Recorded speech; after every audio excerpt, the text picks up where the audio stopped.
Welcome to the Fat Fueled Family Podcast, where every week Danny and Maura Vega discuss topics that help families live a healthy and active lifestyle with their little ones, including nutrition and training, peaceful parenting, education, and mindset. To stay up to date, make sure to hit subscribe on this podcast and check out the blog at www.fatfueled.family. You can also find them on Facebook and Instagram at dannyvega.ms, at fatfueledmom, and at fatfueledkids, and Fat Fueled Family on YouTube. Enjoy the show.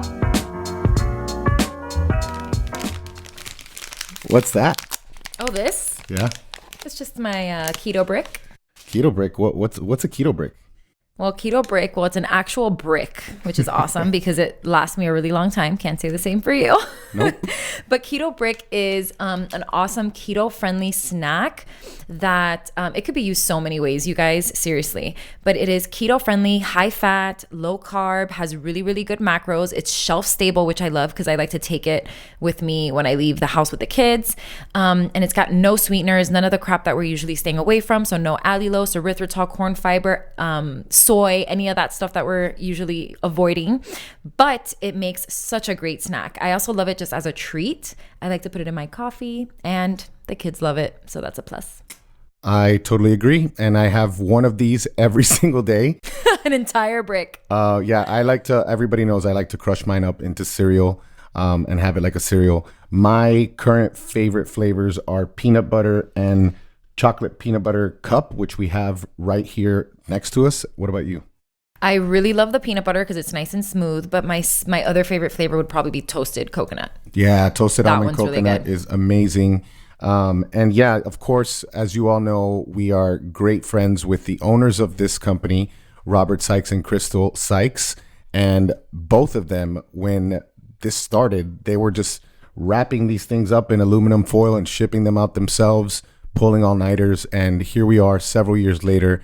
It's an amazing company, guys. They have vegan options, vegan-friendly options, as well as whey options. So the two flavors that I mentioned are chocolate peanut butter cup and peanut butter, and the chocolate peanut butter cup is whey, and the peanut butter is with the pea protein. So if you don't tolerate whey, no worries. Or if you're on a vegan diet, no worries. You can have the peanut butter. So guys, click on the link in the description of this podcast episode and check out the Keto Bricks ASAP.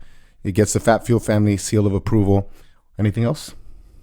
No, that's it. It makes a really great snack. A little trick, I will just give one last tip, is if you want to melt it down, I like to melt it down and put it in little molds to make it just bite sizes for the kids because it's a brick. It is a brick. Get your Keto Bricks. Do it. Welcome to the Fat Fuel Family Podcast. I'm your host, Danny Vega, and today we are joined by Keith Norris. Guys, if you don't know Keith by now, you should. At 15, he was already involved in one of the premier fitness scenes in the country at Powerhouse Gym in San Antonio. And then an injury derailed his career as a linebacker at Texas State. But as he worked with some of the best rehab specialists and strength coaches in the country, his passion for intelligent body development was sparked, and he began his career as a bodybuilder, winning the title of Mr. Virginia and runner-up to Mr. America. In 2010, after a successful 9-year military and 15-year corporate career, Keith joined Efficient Exercise as a partner and regional manager. Keith and his wife, Michelle, also manage their blog, Ancestral Momentum, Theory to Practice, and they are the founders of the massive Paleo Effects Conference. Welcome to the show, Keith Norris. What's up, brother? Danny, thanks for having me, man. Dude, it's been a long time coming, man. I think Tara introduced us at the last Metabolic Health Summit that we were in person. So it's good to finally connect, man. Yeah. Right. That was actually the last event that we attended before the whole shit show. Yeah, dude. Same with me. I was lucky enough, listen to this, because I went, there was this little conference. It was Jamie Seaman. You met Jamie already, I'm sure, right? She's killing it. And she had put on with Jay Morales the Keto Summit Omaha in January, and people were like, "Man, Omaha in January, what's going on? Well, this is freezing." But people went, and it was awesome. And I'm here like, okay, this is a great start to the conference season. You know, go to Metabolic Health Summit, and then I had one more. I did have one more event. I had an event in March where it was like keto at the cabin. It was basically a real laid back thing in Ohio. And as we were coming back, that's when I was really hearing Corona, Corona, Corona. And like 5 days later, everything closed down. And my wife and I were like, we're Cuban American, man, and like first generation born in this country. And when they said 2 weeks, we were like, no, and everybody thought we were crazy. And here we are, man, in a brave new world, Here we are. Here we are. 2021. So, yeah, I want to, before I give you that first question we always ask, I'm just kind of curious, did the RV thing coincide with everything that happened, or was that already in the plans? Yeah, it kind of coincided with everything as everything went down. So there was a couple factors that went into it. One of them was in my nature, am happiest when I am untethered and just, I think I am just a natural nomad. I'm the happiest that way. I'm happiest with not having much, and for me to feel alive, I have to feel free to roam, free to to go whatever. And pre-pandemic, I was able to do certain things to, even though we were living in one place in a beautiful house, beautiful location in Austin. I mean, everything beautiful about it. And I was still having to mitigate the feeling of being tied down to one location by doing other things, and it balanced out okay. As soon as the whole pandemic thing came down and stuff started shutting down, my central nervous system started going into overdrive, and it was like, okay, we have to do something. There's no way I am going to be stuck, and we didn't know how Texas was going to swing in all of this in the early stages of it, and I had zero trust in the governor of Texas, and still don't. Yeah, And with good reason. Zero. Yeah. Zero trust. So I didn't know what was going to happen. So this is the compromise that Michelle and I have come to. Michelle is kind of on the other end of the spectrum. She likes being rooted. She likes, the how can I say, like the home, a solid home to come home to all the time. And so this is our compromise. So we'll ride it for as long as the wheels fall off and see where it goes. But I'm happy right now. I am happy being able to, we're outside of Bryce Canyon right now. We've been on a long road trip the last few weeks, one of which was a stop for our Burning Man Camp's mini burn. So, I didn't even know there was that mini burn. Yeah. Huh? That's a little warm up. Yeah. I like it. Yeah. So, in hopes that Burning Man will come back next year, bigger and better than ever. I know they had a small group out there this year. We didn't go to that one. We went out to an area in Santa Fe and had ours. But yeah, so to answer your question, it was to scratch my freedom itch. And this is the compromise that Michelle and I have come to. Yeah, I'm left really itching a lot of the time. Luckily, I live in Florida.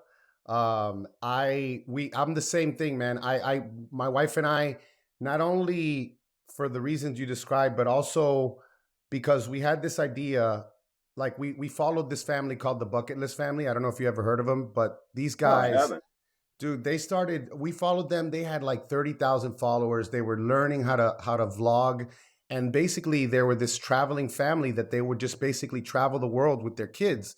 And they had these three things that they always did. They always said, you immerse yourself in the culture. You do something like exciting, something that's going to get you scared. Like the kids, have them swim with whales or stuff like that, zip lining, all that. And then you always find everywhere you go an opportunity to serve. And I was like, that was our vision. And, we had done all these trips. I'd taken the boys to New York a few times, like all over the country, even international. And I'm here thinking to myself, man, number one, I never did this type of traveling as a kid. This is great for them, because my friends where I went to school in Colombia, I was just a Cuban kid, low class, low middle class guy. And these people, when we would do art history and stuff, my friends, they'd be like, oh, I was there.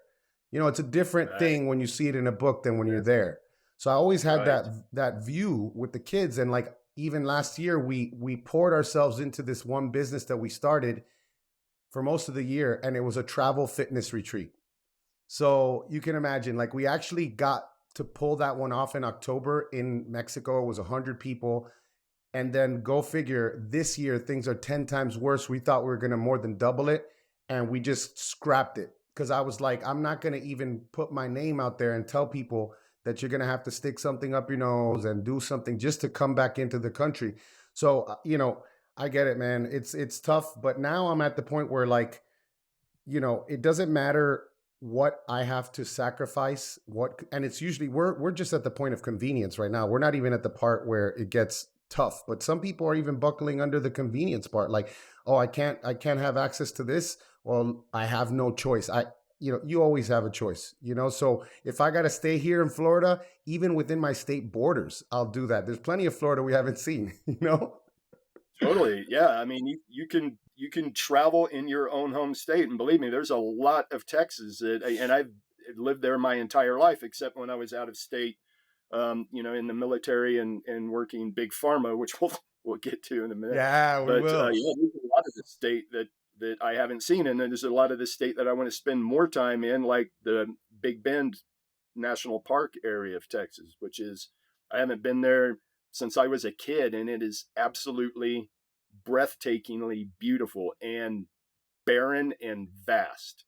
I love that. I love things like that really give you that perspective that, oh, by the way, the world doesn't revolve around you. There's this massive, thing all around you. It's this beautiful creation that's like, there's no way you look at it. It's like, there's no way this could be a mistake. There's no way I could be a mistake. But you lose that when you're just stuck right here, and you're right here with the bills, and I think the other thing. Yeah. I was going to say, the other thing it does, Danny, is it humbles you. Oh, yeah. Because when you're out there alone you understand just how weak and vulnerable you are. Yeah. Nature can crush you in an instant and not even think twice about it. Yeah, dude, when I'm out there like hunting, and I'm just like listening, especially like when you get out to a stand like way before sunrise or way before sunset, and you just hear how the sounds start to change, and it's like none of them, I mean, granted, some of them are aware of you, but they're existing and they'll continue to exist, long after you die. It's like nature is crazy, dude. I totally agree, man. So let's get this thing started for real, because we always start with the question, what is the most critical problem you're currently trying to solve? A lot of problems. But I think the number one problem, if I could distill all the issues that I think are out there, if I could distill them all into one, would be the ability and the courage to think critically and outside of the box, to ask questions, right? And to realize that nobody is an authority. Nobody. I don't care, PhD, doctor, whatever. You have the right to question them, and question them hard. And you also have a right to call bullshit on the answers. You also have a right to follow the money trail and figure out who is influencing these people. I mean, if I could boil everything down to what I see is the overriding problem is people just fawning to authority. 100%. Fauci 100. Says wear a mask, so I'll wear 5. I mean, it's just ridiculous. Who is this guy, right? Who is this guy to tell you to do anything, 100%, without questioning? So, and that takes courage, right? That takes courage to be the one person that is like, I don't think so. I think that's bullshit. Prove it to me. I mean, I understand. And I was lucky enough, and Michelle and I raised our kids to ask questions. Now, I was raised to ask questions with reverence and with respect, right? And that's a hard lesson to teach kids. If you give them that leeway, to question authority, they're going to bend on the other side, right? They're going to use it as a weapon until you bring them back into the center. And so did I when I was young too. But I can tell you our kids now aren't subject to the bullshit that's being floated around right now. Dude, they question. I could not agree more. And I'll say, like, I tell people all the time, like, questioning is it's like a gateway drug, because when you question something, what ends up happening is a lot of the time you're going to realize you were wrong. Because I can't tell you how many times I realized I was wrong. So the more that happens, the more you're like, I should keep questioning, and I should not take anything for granted that I held as true, including what I think is even my opinion, because a lot of the time it was put into your head, it was conditioned into you, or however it was. And so I'm the same with you, man. I'm like, we've always homeschooled our kids. We've always followed an unschooling approach. I do totally agree with the fact that, like, even if we didn't raise them this way, they're always going to try to test their limits. But like, when sometimes I'm caught off guard, my oldest especially, he'll say, like, because they're still not at the point where they've turned everything into like a gray area as far as morality and all that goes. So it's like, if I tell him this is the principle, like if I say you get what you give, I remember used to say that when he was younger, and because he and his brother would get into fights, and it's like, listen, look at what you're giving. What do you think you're going to get back? And so, like, he said that to me once, and I was like, oh, wait a second, you're right. you know? So, but yeah, man, I'm like, it's so weird to me. And it does take courage, especially if you're in the spotlight and you know that it's going to affect your business. But at this point, like, my business has been affected. I've lost thousands of followers. I mean, like, just last year alone, it was like 5 or 6,000. And then to this year, it's like every time I say something that angers people, I'll lose a few hundred. Probably some of them are customers, but you know what? I mean, it's like, I feel that at this time it's like the time for people who have any type of following need to stand up, because so many people are waiting for someone else to stand up. And so we have to hold them by the hand and be like, come on, let's go. We're going. It doesn't matter, because it's in our DNA. I don't know what happened. Maybe too many people modified their DNA to modify that freedom gene out, because like that instant, reflex to say, hold up, what are we talking about, is gone in the majority of people. It's crazy. And what I find interesting, Danny, is the number of people that I know that are either immigrants or first generation are the ones that are most sensitive to this, and the ones that will ask questions, and the ones that will call bullshit, because for the most part, they have come from repressive regimes to the U.S. to be free, and they see that shit happening here. Yeah. Our friend Linda. Are the ones, right? They are the ones that are like, whoa. And in a way, that's very, very heartening to me. And in another way, it's proof positive of how Americans have been generation by generation by generation just freaking dumbed down. I mean, helplessness is learned. Being a sheep and compliant is learned. All of these are learned. And to your point, all of this is conditioned. It's repeatedly conditioned. And unless you are aware of it, and unless you have a defense mechanism and a shield, you're susceptible to it. Yeah. Everybody is. Yeah. Yeah, dude. I'm always like, man, am I gonna do the opposite to my kids? Am I gonna program to be another way? And I ask myself that, but I realize when I present something, I'm just giving the alternative, because all that I want them to have is both sides, or all the sides of an argument or whatever. So, like, for example, things that I've learned, and I've spoken with my boys about it, my oldest is like, dude, he's in there. We do philosophy Fridays. He's freaking, he's in it. He's asking all these questions, and I'm like, yeah, I got a little buddy to talk with about this stuff. And but I realized that, like, they're not dumb. They still have full use of all of their senses, and they haven't destroyed them with nonsense. Like, they haven't traded their common sense for nonsense like most of us do. So, like, when I say, well, this is what they say, and then I say, this is the other side, what do you think? And he's always like, it's obvious, Papi. It's like, that doesn't make any sense at all. It's ridiculous. I'm like, well, I mean, that's what I think too. But like, it's like, I'm being careful, because a lot of the time people get also labeled. But again, it comes back to courage. It's like, who cares if they're going to label you different? You are going to be different. You shouldn't fit in. This is a diseased society. We gotta lead them out.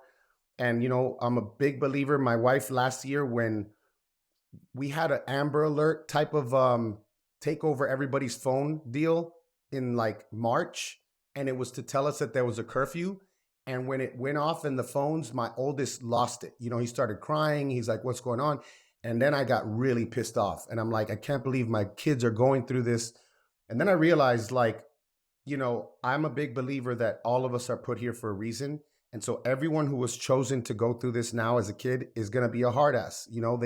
If they get through it, and if they have the tools to overcome and understand like what the significance of it was, they're going to be that next, remember the 1950s, we came out of World War II. It was crazy. And that was the best time in all of our nation's history. So I'm hoping we're heading back towards that, but we got to go through the hard times right now, Yeah, you got to go through the fire, and some things have to be dismantled and burnt down and torn down. Yep. And rebuilt in a new way. I mean, it's very difficult to go into a system and change any entrenched system, right? It's not the way change happens. Change happens by paradigm shifts and by building something that makes the old paradigm completely obsolete. That's how big change happens. It's not by going into a system and manipulate. I mean, if you look at our government trying to go into that and trying to weed out it, no way, dude. I don't know what this is going to look like coming out on the other side, but there is going to be a lot of dismantling that's going to happen. And cool, that's tough, that's scary, and we get to rebuild it the way we want it. Yeah, man. I'm hoping that's the case, because like I totally agree with my wife and I were part of 2 Ron Paul campaigns. We were like pounding the pavement, knocking on doors, and 2011 was the last one. Going into 2012, registered as a Republican to be able to vote in the state of Florida, because you couldn't vote in the primaries if you weren't registered as that. I was never a Democrat. It just, as a Cuban, a lot of it didn't make sense to me, because it felt like, even though it was not what it is now, it was too similar. And I'm not saying that Democrats are similar to communists, but even back then, it was just too similar to eventually getting to that point where Cuba is. It's a slippery slope. Yeah. So it's a slippery slope. But dude, when I was at the Republican National Convention, or not, I wasn't there, but when I followed that, because Ron Paul had this real strategy for like delegates, I saw that they changed the rules at the convention.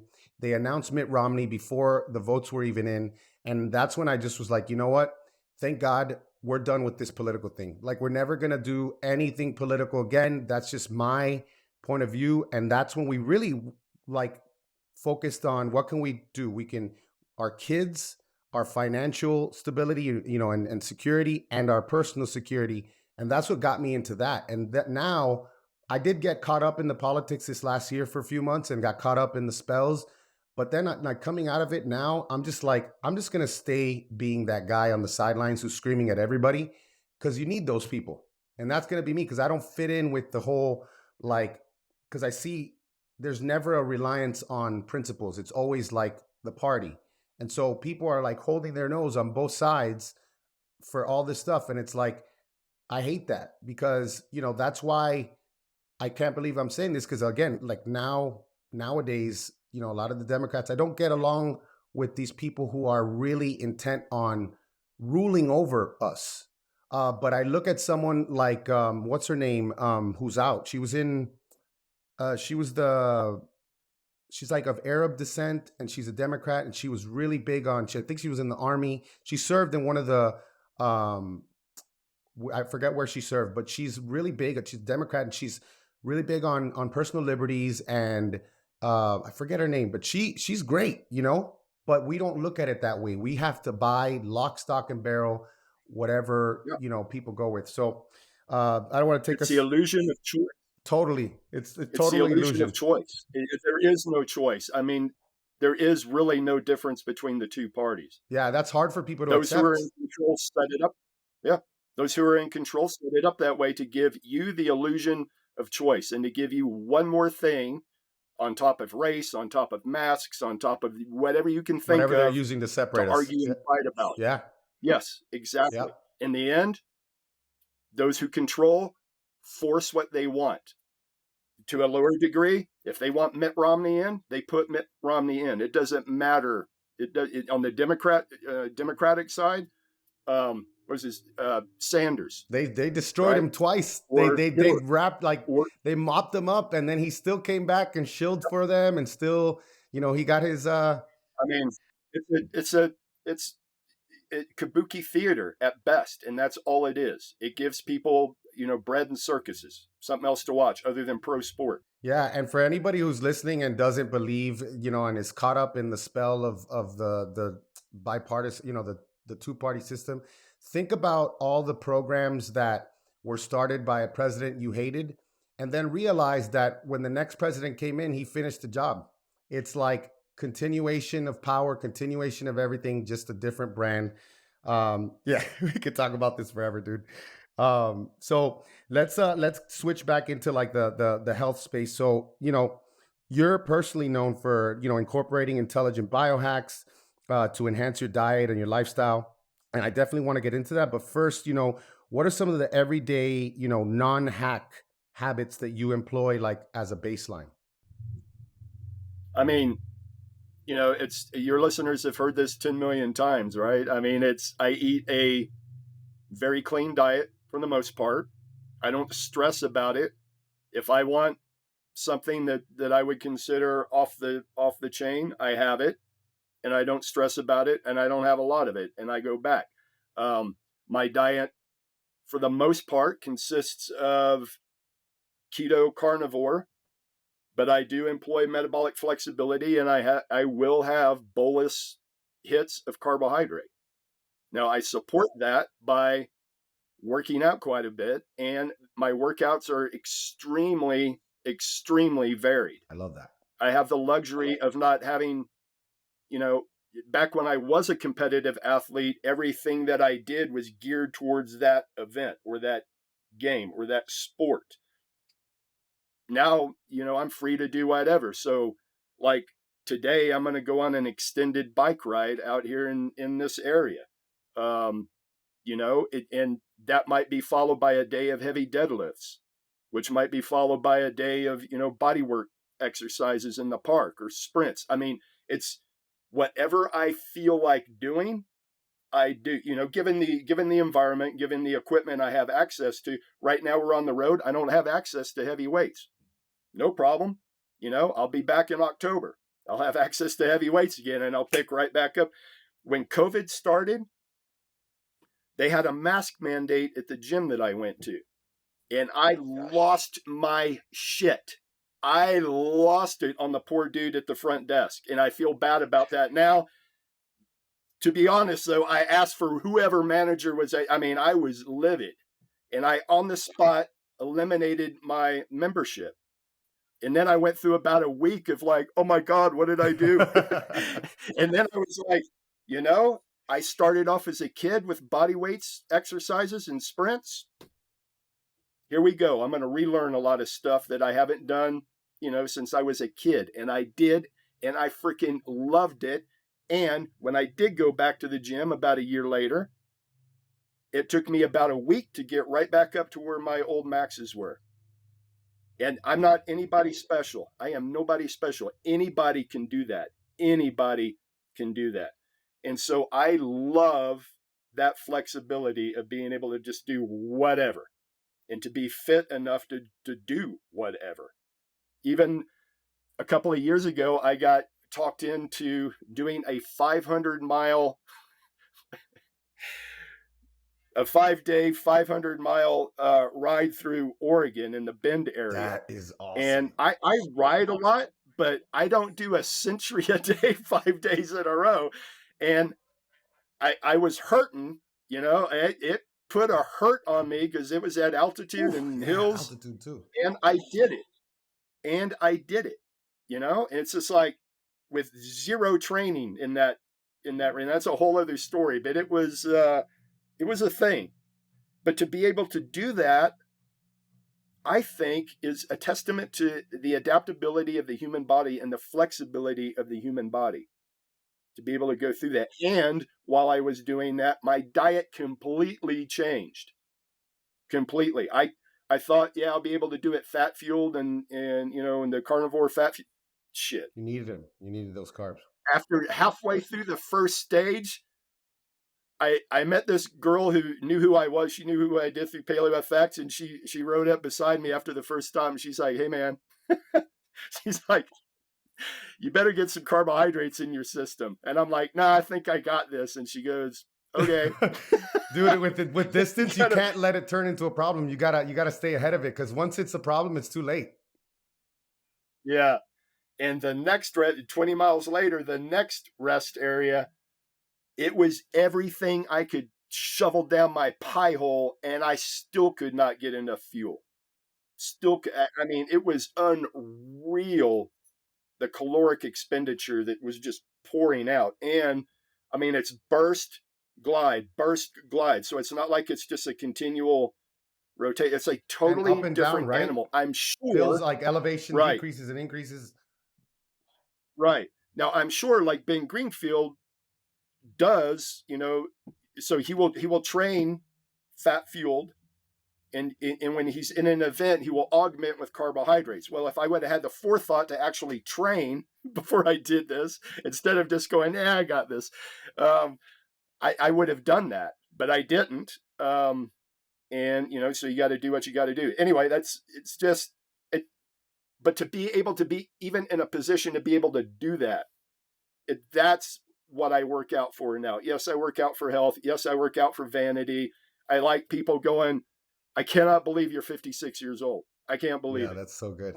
Yeah, there's a vanity aspect to it, and it makes me happy. It makes me feel free. It makes me feel like it makes me a sovereign individual to know that I don't outsource my health to anybody.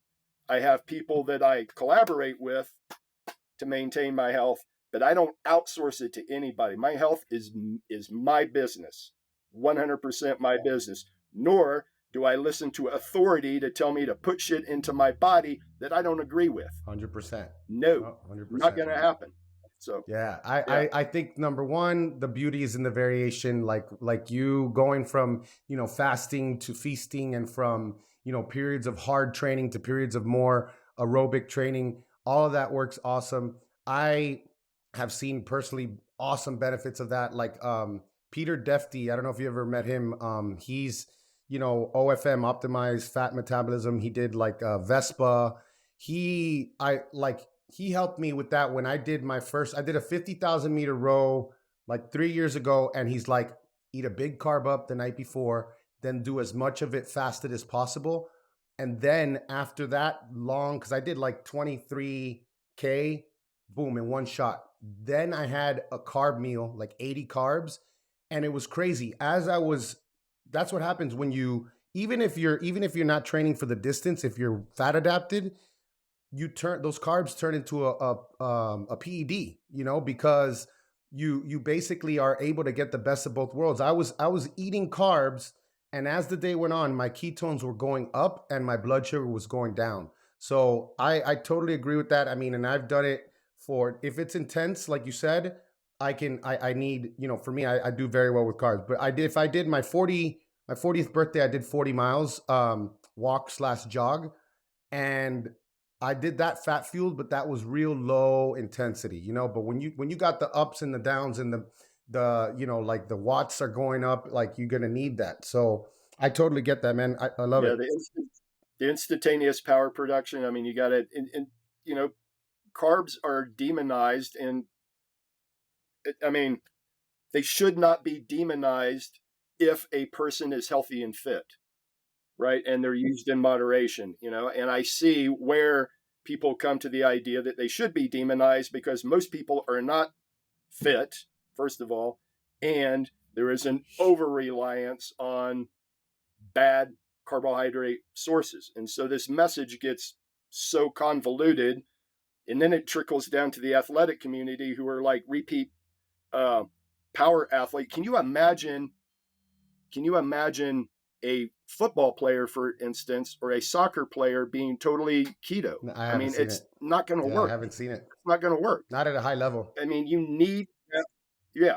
So, yeah, you just have to be smart about diet. And personally, I lean towards the metabolic flexibility because my activities are so wide ranging and I want to fuel properly for each. I don't want to bonk like on today's ride. Yeah. I don't want to, I don't want to do that. So That's yeah. good, man. That's good. It's just the simple stuff that people, again, like they're so, I get it. It's exciting to look at new hacks and new things. But, like for example, last year, I got caught up. I was in rabbit holes. I was doing stuff like there was like 2 months there where I was very non-productive and up late hours of the night watching stuff. And it actually did help because I do every morning I do my sauna, but then I got a Juve right on my head with that with the infrared going right into my skull, powering up my mitochondria. And that was what really got me through a lot of 4 hour, 5 hour nights of sleep, but it was never gonna be a permanent fix. It was just so it can help that way, but you can't get that. Or even like right now, like I'm sure you know Jay Campbell or you met Jay Campbell, TOT Revolution. Jay, I'm doing this stuff for the hair now, and this stuff is growing my hair out, but it only works if you're in a very low inflammatory environment and you're really healthy. So it's like even if you do the hacks, you gotta have that really strong baseline of a good lifestyle and diet, because then you get the best out of it. I mean, it always I mean, Bruce Lee is my favorite philosopher. People recognize him as obviously as a martial arts specialist in the cheesy 70 movies. But first of all, the dude was a phenomenal freaking phenomenal martial artist, and secondly, a philosopher that was just. I mean, the wisdom that came out of his mouth was just incredible. And one of his sayings was, simplify, don't add, simplify. The idea is to take away, take away, take away, take away till you get to the kernel, because that is what matters. All the other stuff, is that the 1% change? Yeah, maybe if you're a competitive athlete at the top of your game, and yeah, that 1% is going to matter. If you're talking about being a free range human, you better come back to the very, very, very basics and nail those on the daily, right? Diet, exercise, sleep, hydration. No one wants to hear that because it's not sexy, right? And it means everything. And if you try to do all the biohacks and you don't have that other stuff dialed in, good luck with that. Yeah. I totally, and that's what he did. I mean, with Jeet Kune Do, when you look at what he did, it was like he distilled it down, and he's like, I mean, when you think about what that did with the culture, how pissed they got about that, but like he took everything that was good about Kung Fu and he added his own stuff, and that was the essence of what he did, dude. And I mean, nowadays, look at now. I mean, there's Jeet Kune Do everywhere. Like people want to be like Bruce Lee. So now since we have talked about the baseline, now we can talk about other cool stuff. So like in terms of whether it's foods, supplements, activities, what have been the most impactful additions to your routine in the last year? Because that's interesting to see, like anything that people have done, whether it's managing stress or dealing with stuff like that. Yeah, I'm trying to think of something I've added. I've taken away a lot. That's good too. Right. So you can see I'm wearing a Garmin watch. I got my Garmin watch so too. it's right. And I love it because it gives just a whole host of information that's very, very useful. And I rarely look at the data. Early on, when the wearables started coming out, especially the Oura Ring, and I love the Oura Ring too, very early on, and I was still, we still owned gyms and I was still training at this time. For myself, I had done this and I knew it worked. And for my clients, I would bring them in and I would have them have their data. But whenever they first woke up in the morning, I had them rank how they felt. How did they think their sleep was? How do they feel? What's their energy level? All these different markers. And then compare that to what the reading they got from their Oura Ring or whatever the device was. Over time, they got to the point, just like I have been for many, many years, I don't even have to look at this. I know when I get up in the morning, I know how I slept. I know I can pretty much peg my HRV at any point during the day just by sitting back and checking in. How do I feel? What's my central, all these questions. But and again, I am nobody special. I am just someone who is like, I do not want to live beholden to this technology. I know my body is capable. I know it is. My body intelligence way exceeds this thing, way by leaps, bounds, and 100%. you think about that, we are animated stardust that is driven by consciousness. Do you think that it might exceed the intelligence that's in? Yeah, Yes. I mean, we don't even acknowledge half of our senses anyway. We just acknowledge 5 of them. Yeah. Right. Now, these tools are very, very useful if the person has lost touch with that. Absolutely. That helps bring them back into their body.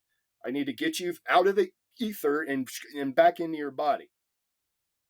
And that is a way to do it. So that's how I use these devices, is to reteach people to dial into their body. Now, I do look at this like a couple of years ago when we were out at Burning Man, and I was like, what are the effects of this? This is going to be this is going to be interesting. I want to see what my biomarkers look like after 8 days of just freaking thawing down. And it was hideous. I have never seen a readiness HRV score as low. And it was shocking. And it took a good week to climb back in, a good week of living pristine, habits to get back up into a normal level. I mean, that puts a hit on the body, and I'm a healthy dude, so I can't imagine what it does to someone who's unhealthy. So I use it in instances like that. The 500-mile bike ride, I checked it out because that was an extreme for me, a very extreme happening, and I wanted to see what my biomarkers were doing. I knew how I felt. I felt like I got punched in the face. I wanted to see what my biomarkers looked like, and that was pretty tough too. So that's how I use technology now. Like red light therapy and stuff. I happen to live, and we have the ability to. I mean, go I am outside. In the sun all the time. That's the thing. Like, I'm wearing this grounding thing because I'm on my computer all day today. If I wasn't, I'd be outside in the grass, and I'd be my watch is a solar. So like, I'm like, if I don't have to be charging it, I could just be outside as much as possible to charge it in the sun, like my body. So it's it's so having the knowledge of what these tools do is great. Having access to the tools, yes. If I happen to be in a northern climate and and didn't have access to the sun for many months, you damn right I'd be in front of an infrared panel. Yes, absolutely I would. Yeah, I would use those tools. I always defer to nature. Always, always, always, always. I look to nature for answers. If someone is my authority, it's nature. Yeah, because natural law cannot be broken. It always stays the same. And we've gotten so far away from that into this theoretical nonsense and talking about things that on false premises, like the way even viruses work and all that stuff. Like all that stuff, it just takes us away. And I agree with you, man, because I lost my Oura Ring like 2 months ago, and I had it since 2017 and all that data, and I loved it. But it's true, man, because sometimes I'll wake up, I have my Garmin too, like I'll see certain things, whether it's on that or the Oura Ring, and you're excited because of the way you feel. And then the number comes back at you and you're like, wait a second, like sometimes it's not what you want. And you're like, that's when I'm like, okay, I trust myself enough to be like, you know what? Maybe this thing's not always right. And, and you can't live and die by it. It's really good. It's like one of those things where if everything's working perfectly, then it makes sense and you can track stuff. But no matter what, there's always going to be challenges and things that can throw them off. So you have to be able to communicate with your body and know what your body's telling you. So I totally get that, man. 100%. That's the North Star. And if anyone wants to get anything out of these tools, it is to guide you to that North Star. That's my opinion. It's like training wheels to get you really on that but you eventually, you need to take the training wheels off. It's good to have them around in case you need them again. But yeah, it's good to go on your own. So this is my favorite thing that I wanted to talk to you about, because it's like so similar, man. Like I was obsessed with like getting muscles when I was a kid, like you. I worked some time in pharma, like you. So obviously you had a successful military career, and like me, you spent some time with big pharma. So me personally, like I told you before we got on, like I've always considered myself objective, but then I could only see some of my blind spots when I got out. So when you left on your own, what were your biggest takeaways about the industry that you were in? Yeah. So, when I came out of the military, chasing the American dream was my dream when I came out of the military, right? Because I didn't, although we weren't poor growing up, I certainly wasn't well at all. Certainly was not wealthy. I mean, I okay, how can I say? So I saw like middle class people is like, damn, they've got, and then beyond that was just like unfathomable. I couldn't imagine how people got the wealth they got. I mean, it just did not compute. So chasing the American dream when I came out of the military was my agenda. I didn't know what I didn't know. I mean, I was totally immersed in the system. So I got out of the military, was lucky enough to get a job with Big Pharma through a connection that I had. And as I started rising up through the ranks, I was in an area of Big Pharma that started off like in the engineering side of it, the plant engineering. Then it kind of skewed into a quality control area. And then I moved into what is called validation. And validation is an area that it becomes a liaison between the pharmaceutical manufacturer and the FDA. So the FDA has the oversight over the pharmaceutical industry, that every substance that they put out is of equal potency and quality and safety and all, free of impurities, all of the things. And from the outside looking in, that looks like, hey, that's a good system. The FDA gives the pharmaceutical industry the leniency to manufacture any way they want, as long as they can prove the efficacy on the other side. So they promote innovation with the pharmaceutical industry, and they just have FDA has quality oversight, and you have to have someone in there, me, to be the liaison between the two entities. Well, as you might imagine, the pharmaceutical industry is in the game to make money, and so one of the ways they can make money is cut corners. Right? So they're constantly cutting corners.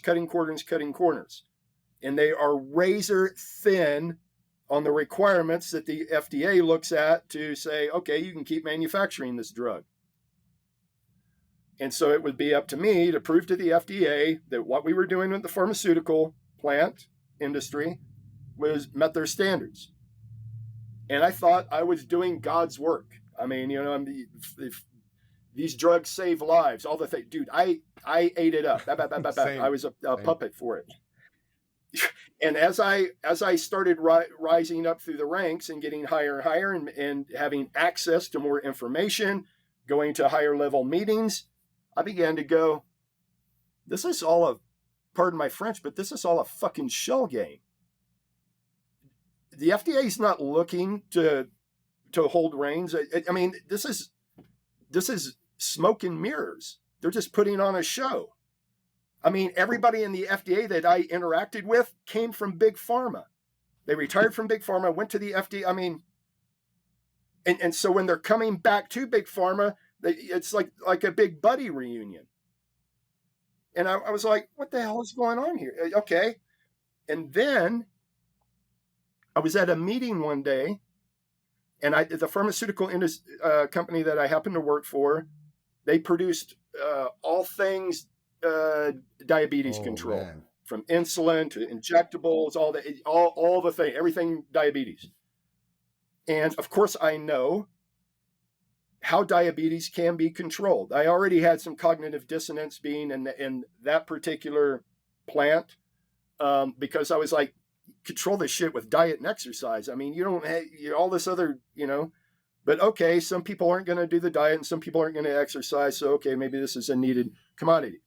Anyway, I'm at this meeting, and in this meeting, we're discussing the production ability of the plant, and they're looking at the diabetes increase projected over the next decade.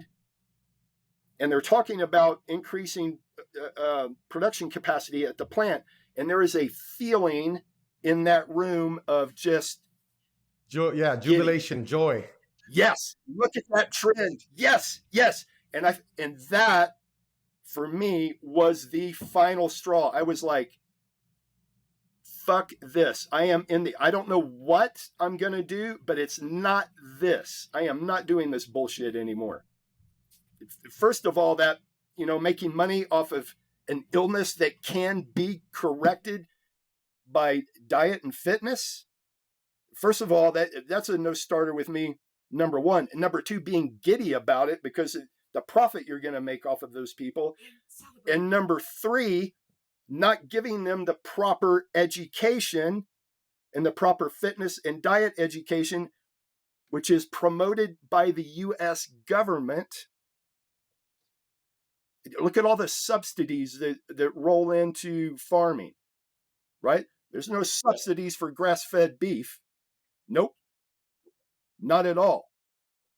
But there's subsidies for wheat and corn and soy and all of this other crap. And that perpetuates the diabetic epidemic. And if you want to talk about an epidemic and virus pandemics, yeah, bullshit. The epidemic is poor health. And it's poor health perpetuated by lack of exercise and a poor diet, which is perpetuated by the government. Why? Because the pharmaceutical industry makes money off of that. And no one's going to upset that apple cart at all. So, yeah, at that point, I was like, I am done with this. Bam. And in Michelle was the same way. In our relation, I mean, we had big house, big cars, kids in the best school. I mean, we were rolling at that time, rolling. And we were unhappy. And we were unhappy after we started looking at it because we were not satisfied inside. We were both doing gigs that made us feel dead inside. And so we were like, nope, not doing that anymore. We don't know what we're going to do, but it's not this. And then 2008 hit. Yeah. Put a slam on us financially. Lots of layoffs story, those years. 2008 to 2010, there were so many layoffs. Oh my gosh. Dude, we were already gone, and all of our fuck you money was tied up in real estate. It was a tough because we lost everything. And including a daughter who died in an auto accident in 2009. So we were pummeled at that point, and we were still not going back to corporate America. We didn't know what we were going to do. We didn't know if we were going to live in the streets, but it was not going to be that. So yeah, man, to say I'm a little bit passionate about it. We make the best advocates because like, I agree, man. It's like when I got into device after 3 years, and it was like, okay, this is better. I'm not pushing drugs. But there's so much waste in that, and just being in the hospital and seeing the waste and seeing, all the unnecessary things. And same thing. I only saw my manager once a month or once every 6 weeks. I was a high performer. I was in scrubs and sneakers all day. I got to be in the OR and interact with people, and it was awesome. But then it's like, then I went through what really started me off was 2017, some culture crap, like some work stuff that I'm like, I just won President's Club last year and you're treating me in a certain way. And that's when I realized I'm like, wait a second, I'm not that important. Yeah, they put my name on the home office and the wall of fame, but that was just to make me feel good. Because at the end of the day, next quarter, if something goes down, I'm going to have a target on my back. And then I had decided in June of 2017, I'm done. I didn't quit till 2018 because I took a year to save. But then I was like, I remember having the national meeting, and it was like January, February of 2018. I already knew I was on my way out. So I asked this question because all the business units for my company were there. And so they bring on some guy to talk about how they need to increase access for people which just means increased coverage. It just means make sure that insurance companies are paying for it. But when you say access, it's prettier and it's cute. And so I said, Yeah, yeah. I see, it's an anonymous question. So I put, I see all this effort being put into increasing access, but why is it that we don't see any money being spent on telling people to eat healthier and to change their lifestyle? And the representative took the question, the guy who was there, one of these national accounts guys who works with all the big providers, and he says, well, I mean, that's great, but people love to take their pills. They don't want to do that. And that was that, and you just saw an ad the other day. I don't know if you saw it. It was like, losing weight and getting healthy is hard. Just take the vaccine. And I'm like, that's it. That's it distilled in an ad. Yeah. The message. That's the message. Yep. And I mean, and all this weaves together, right? So a child is brought up in this culture. They're brought up, number one, not to question. Number two, they're dumbed down by the education system. Number three, their parents have come through the same system, so they don't even know, to correct the kids or that, the system is effed up. Then they get to the point to where they are just being conditioned by that message. Dude, being fit is hard. Eating right is no fun. Just take a pill.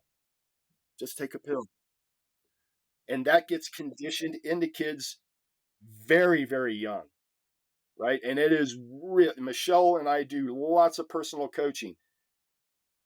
From the ages of 0 to 7, you can't imagine the conditioning that goes into it's 95% of the conditioning happens 0 to 7. And that story is locked into the subconscious mind. And we live by the reels in our subconscious mind. And if you aren't aware of those, if you want to, people think that they are conscious beings. And yes, they are conscious beings. But in their day-to-day operations, they are 5% conscious, 95% subconscious. All of your actions, all of your decisions, everything you do during the day is predicated by those stories, right? So if the story that got absorbed and conditioned is exercise is hard, eating right is no fun, just take a pill, you don't even know that you're leaning towards the pill. Why?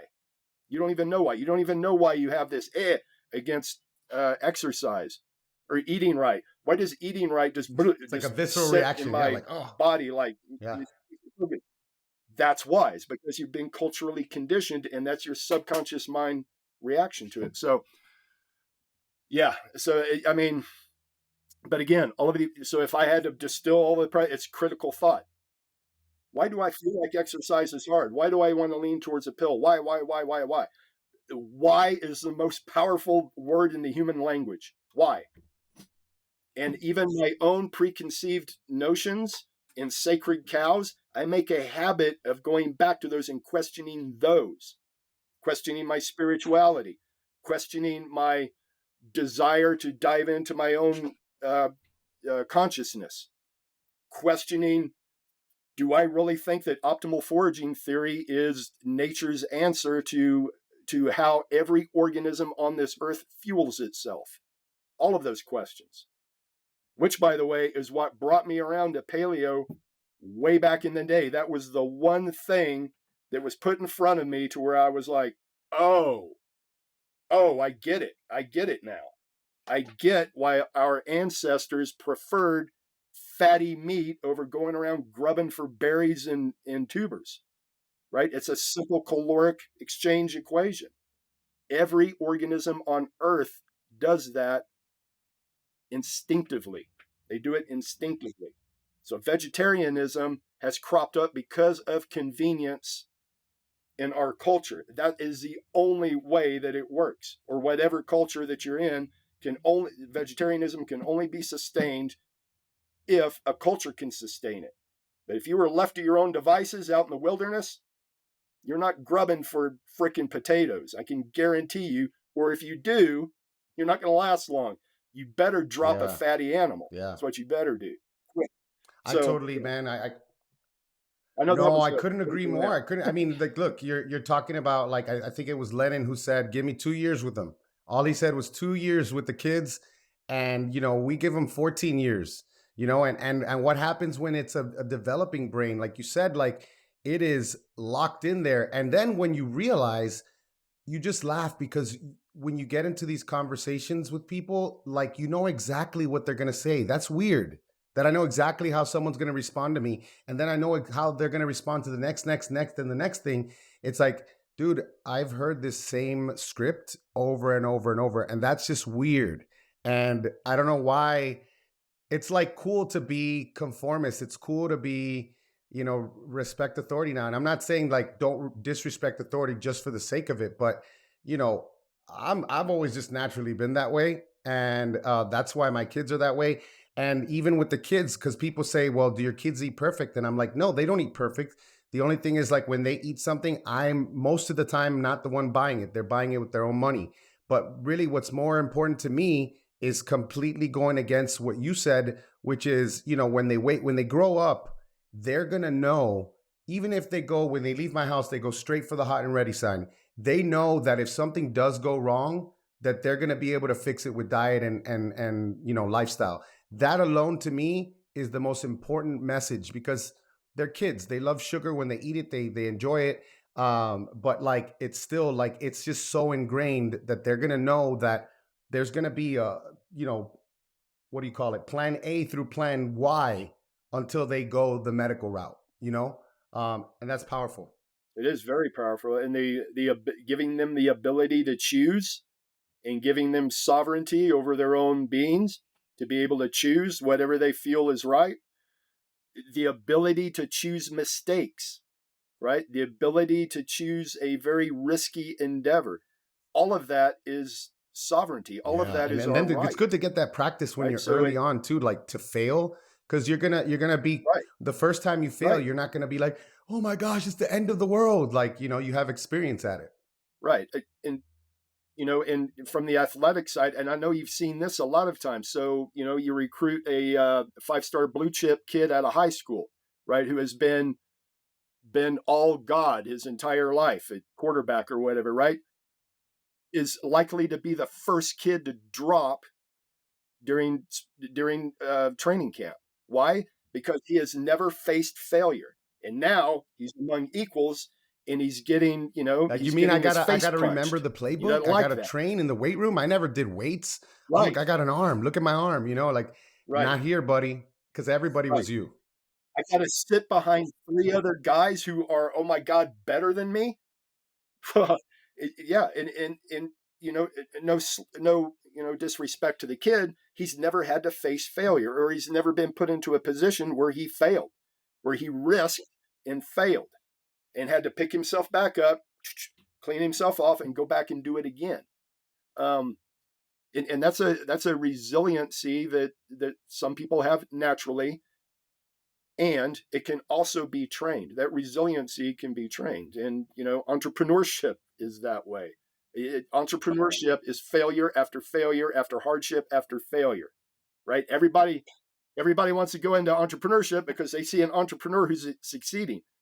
I can tell you, if anyone looked at Paleo FX right now, they would run from events, and we are still at it. We are still trying to get it geared back up. 2 years ago, everybody Yeah. wanted to do events. Ask There were anyone events right now if popping they up want to left do and right. events. Everybody Oh, was hell starting yes. to do them. Yeah.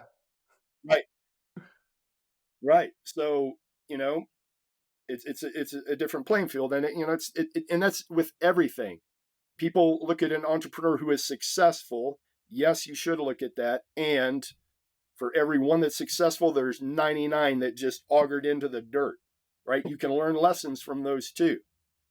Ask anyone who's done a failed business venture. There's a lot of learnings that come out of that. A lot of learnings. And that is generally the only way you learn Yeah. I that mean, stuff. I Right? It's just get your hands dirty Yeah, I and mean, get in the I was mix. like, that year that I told you I was saving to start the business. I was doing okay, but it was not enough for me to sustain myself, and definitely not enough compared to, like, $250,000. You're killing it. But it's hilarious because when I quit my job, all of the opportunities start to show up. It's like the world knew that I was ready now to accept them, and I couldn't have accepted them if I was like, trying to like surf on two boards at the same time. It's just never gonna happen. So totally agree with that, man. And like, in this last 2 years, it's been tough for me because there was even one time that I was like, I'm just gonna put feelers out there. I want to put feelers out there. I want to, because it's only been 3 years. So like, I'm still not at that point where, I don't know if you ever get at that point, but I was at the point where I was vulnerable to making a really stupid decision to go work for the man again. I had to really, and then I said, God, just make it clear for me. So sure enough, I interviewed with a company, and it wasn't in healthcare. I was like, that's something that I knew I wasn't going to go back into, but I interviewed with them, and they were like, yeah, it was in Clearwater. And I didn't put two and two together. And then I find out they're like, yeah, our CEO, he's great. He follows this guy, L. Ron Hubbard. You ever heard of him?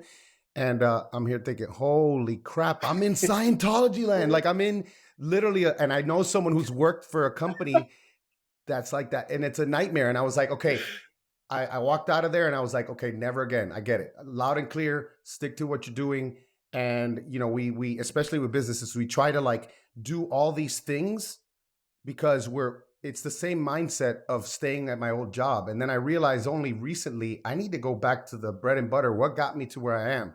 The coaching, the interaction with people. So that's where I'm back at. But like, again, if I had an out, I wouldn't have learned that lesson. And so we get so many lessons through that, man. So dude, I think this has been awesome. I think this has been, we've gone in all these directions. I just want to know, before I let you go, first of all, what's on the horizon? What do you guys got coming up? And then of course, tell everybody where to find you. I got your blog, and I got of course, the Paleo FX loaded up already, but what's coming up for you guys? Yeah. So one of the benefits of the whole scamdemic was it afforded Michelle and I time because Paleo FX was on the skids. We had to lay off an entire crew because obviously you're not putting on an event for 2 years. I can't, we have a skeleton crew left, but had to lay everybody off. And we had time on our hands. So the first thing that happened was we were able to get this book written, and there was actually it's Primal a Uprising, right? Right behind you, which Primal was Uprising. Awesome. Yep. Primal Uprising. Yep. Yeah. So you can find it by going to www.paleofx.com/Primal Uprising. The idea for this book, Primal Uprising, we had it roughed out 6 years ago. And we had an agent who was like, I love this book and I cannot sell it. She said, because times are too good right now. People are satisfied. They're lazy. They like the status quo. She said, just hold on. I believe in this book. I want you guys to continue to believe in it, but something will change. Something's going to come about that people are going to go, oh.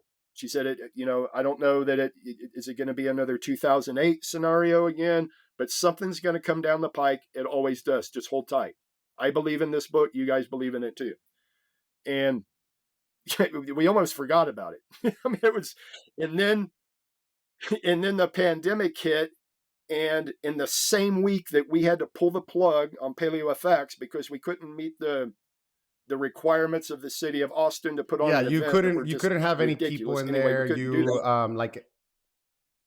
Right. It was just ridiculous. So we had to pull the plug on Paleo FX. In the same week, we got 3 publishing house bids on this manuscript because it talks about you are a zoo animal. You just don't even realize it. And you are captive by the thoughts that you have created in your own mind and thoughts that have been planted in your mind. You think you are free, just like a zoo animal thinks it's free. It is not. And you are not either. And here's the ramifications of staying in the zoo. This is what's going to happen to you. And here's how you, if you so choose, get out of the zoo. These are the steps you take. And, you can be in the zoo and be very, very safe. and unhealthy and live a dull life, or you can choose radical freedom on the other side, which is what Michelle and I have been always about. Radical freedom, which is very unsafe. And I've never felt more alive than being a nomad like we are right now, just traveling around. Where are we going to? The only time we have to think about where we're going to be is when we're putting on retreats. Like we have a retreat coming up in Bryce Canyon, and we have a couple in Sedona. Then we go out to Peru. Then we come back from Peru and we're back in Dripping Springs, Texas. Those are the only times we have to be anywhere. Other than that, it's just like where you want to go. I love that, Chase man. the weather. Love that so much. Yeah, and there's unsafety to that because we don't have we're nomads. We don't have a rooted home. So, I mean, you take the good and the bad with it. But for me, that freedom of being just totally free and just knowing that in 10 minutes I could say, let's go, and roll this thing up and hit the road. That to me is super liberating. So we had the opportunity to write that book, which was an incredible experience. When we got the book deal, the people called me up who were authors. They were like, congratulations, and you're getting ready to go to school. Because this is going to be, you think it's just writing. All the events and all the book signings and all that. Dude. Oh, well, just everything that goes, all the rewriting. What was that for you? 6 months or more? Was it more than 6 months? I mean, it was like, it took about 6 months, and that was a crash course. But anyway, it was a great experience. I can't wait to do it again. I mean, we ended up with enough material for 2 other books that we had to cut it down. So there will be, I would, if this does well, and I hope that it does, I think it will, we'll have 2 follow-on books.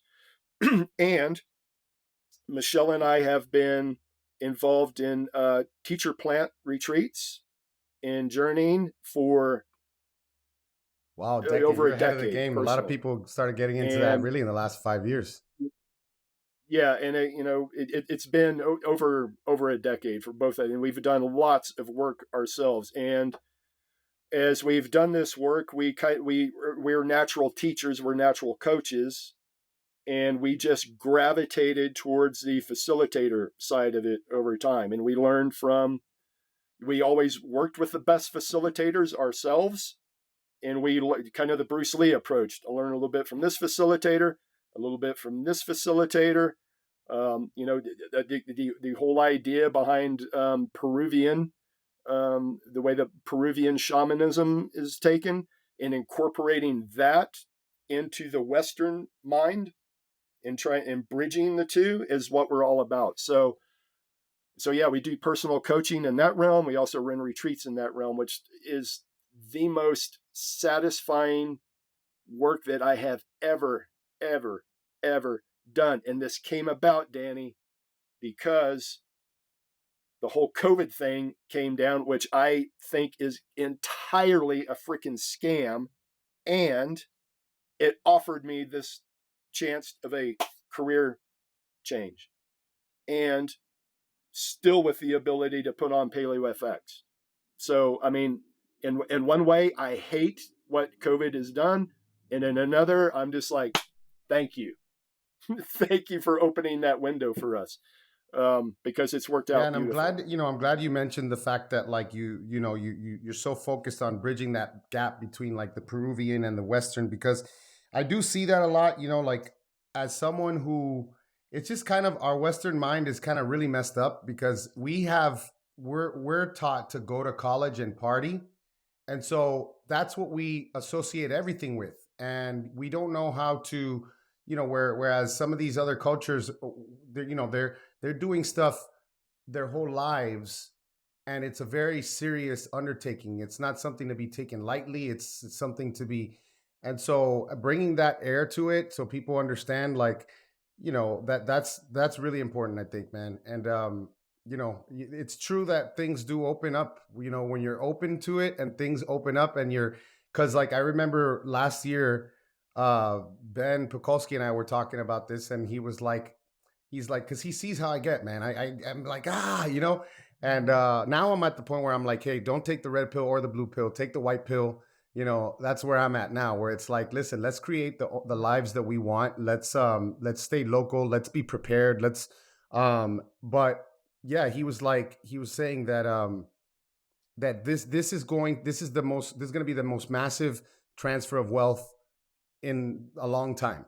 And you know, the question is, who's going to be seeing the opportunities and who's going to be on the losing end? And that's interesting, you know, because a lot of scales can be tipped. Like on the aggregate, overall it was bad because of course we concentrated a lot of power into Amazon and Walmart and all that stuff.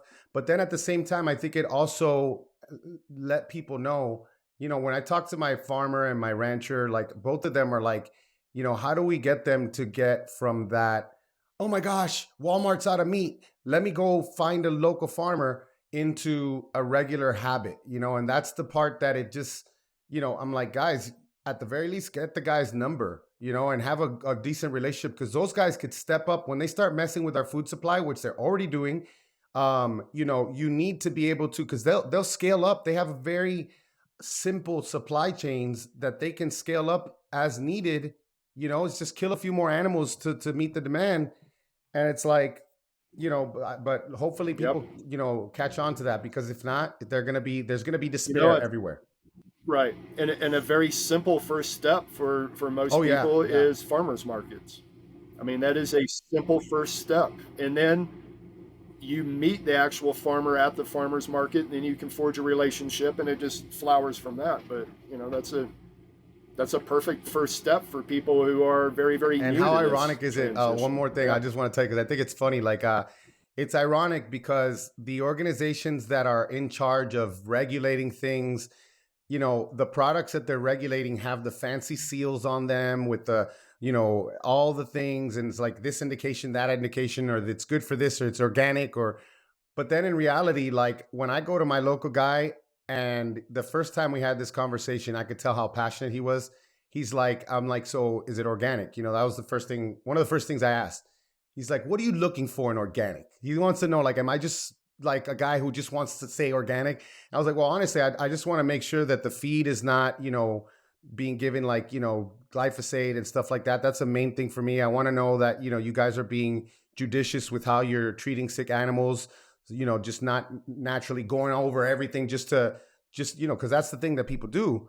And he's like, well, I don't do any of that. I just don't pay the you know, the mafia fee for that organic label. And that's what we need. It's like, it's the human mind communicating with another human mind, not just automatically saying, well, it's like the doctor that tells you that you're perfect health. You have, your blood work looks okay, but you have obvious signs that you're falling apart. You know, we need to get back to that. I think that's another, besides the questioning and using critical thinking, that's the other thing. It's getting back to like relying on your intuition and what your body's telling you versus, no, you're sick, you need this. Well, wait a second. No, I'm not. I'm fine actually. So cool, man. Well, dude, we got the Instagram I got for you is let me make sure. So theory to practice, I got ancestralmomentum.com, paleofx.com. We put the link to the book. Is there any other place that people should go to, or did I get everything? Yeah, so Twitter at Keith Norris. And I also write some on Substack. So that's www.substack.com/Keith Norris. I believe that's the site for it. That is all philosophical teacher plant stuff. Well, I'll put that on there too, man. Yeah. Human psychology and habit change and that type. That's my passion. Well, Keith, it was great having you on, man.